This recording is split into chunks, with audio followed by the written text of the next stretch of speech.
สบายดีทุกคนมื้อนี้จอยกสิมารีวิวซุปผักกาดอ่อนให้ทุกคนเบิ่งเด้อปกติจอยกับซุปผักกาดแก่ผักกาดใหญ่ให้ทุกคนเบิ่งว่าเฮ็ดจังใหญ่จังไดแต่ว่าอันนี้ก็คือซุปผักกาดน้อยผักกาดอ่อนผักกาดที่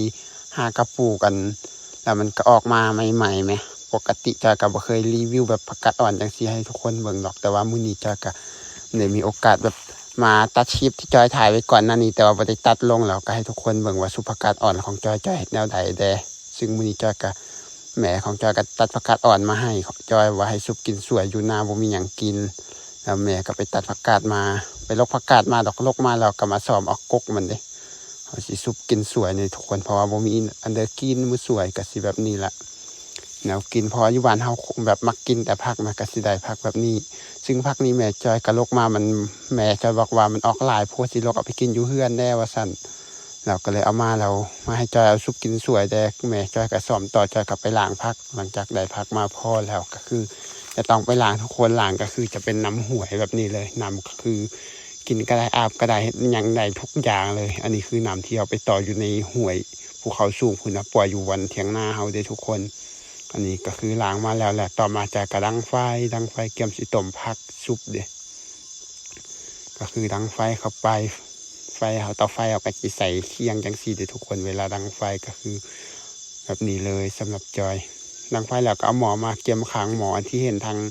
ข้างหันจะแม่นมักอึแล้วก็มักมันต้นไว้เกลือไก่เกลือหมูมักอึหันก็ไว้กินหลังจากนั้นเขาค้างหมอแล้วต่อไปโดนสักพักหนึ่งแล้วเบิ่งหมอมันก็คือฟดแล้วทุกคนเขาก็เอาผักใส่เข้าไปเลยต้มผักคือลวกผักคะแลเขาจะต้มให้มันสุกแล้วก็สิปรุงเอามาเกี่ยมซุปเด้เขาก็จะต้มก่อนอย่างแรกผักใส่หม้อแล้วก็บวงเน้นให้มันหยอบลงแล้วก็ฝาหม้อปิดไว้โดนไปสักพักหนึ่งแล้วเขาก็คือเกี่ยมมาหอยมักเพชรต่อทุกคนเขาเอามาหอยมักเอือดเกี่ยมสิจีตำใส่ซุปผักกาดอ่อนอันนี้คือเครื่องปรุงเขาก็จะใส่แบบง่ายๆทุกคนไม่แค่นี้เลยผักกาดอ่อนเวลาเขาซุปก็คือจะใส่แค่นี้อาจารย์ก็มาเบิ่งผักว่ามันสุกบ่มันก็คือสุกแล้วทุกคนก็เลยปรุงแล้วก็ทอกน้ำมันออกเพราะว่าเขาจะซุปกินเพราะว่าเขาบ่ได้แกงหลังจากนั้นเราก็มาเกี่ยมจีมักเอือดตามมักเอือดอย่างเลยที่จอยใส่มักเอือดแห้งนี่ละซุปผักกาดอ่อนเขาจะใส่มักเอือดแห้งจังซี่แล้วก็สิใส่มักแขนเนี่ยแต่ว่าจอยบ่มีมักแขนจอยก็เลยบ่ใส่ได้มักแขนก็ใส่แต่มักเอือดแนวนี้แล้วก็ได้มากก็ใส่ขิงเนี่ยทุกคนเอาขิงใส่ในคุกเข้าไปนั่นนึงแล้วก็ตามแบบนี้แหละตามให้มันแหลกหลังจากตำขิงแหลกแล้วก็เอามาเอือดใส่ต่อไปเอือดใส่แล้วก็ตำปนกันแบบนี้เลยสำหรับการซุปผักกาดอ่อนเครื่องปรุงก็สิมีแค่นี้ที่ทุกคนเพราะว่าจะกับแบบใส่พอเท่าที่มีอีหยังก็ใส่นั่นหลังจากนั้นเราก็เริ่มเตรียมซุปผักเลยทุกคนเอาก็ใส่เกลือเข้าไปแล้วก็ใส่แป้งนัวเข้าไปแล้วก็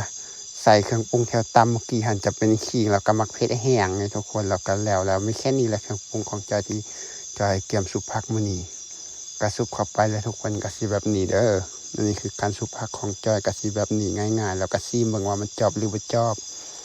ซีมเบิ่งมันก็คือจอบแล้วหลังจากนั้นแล้วก็เอาตักใส่ถ้วยเกี่ยมกินข้าวสวยเลยกินนำกัน2คนก็สิมีจอยกับแม่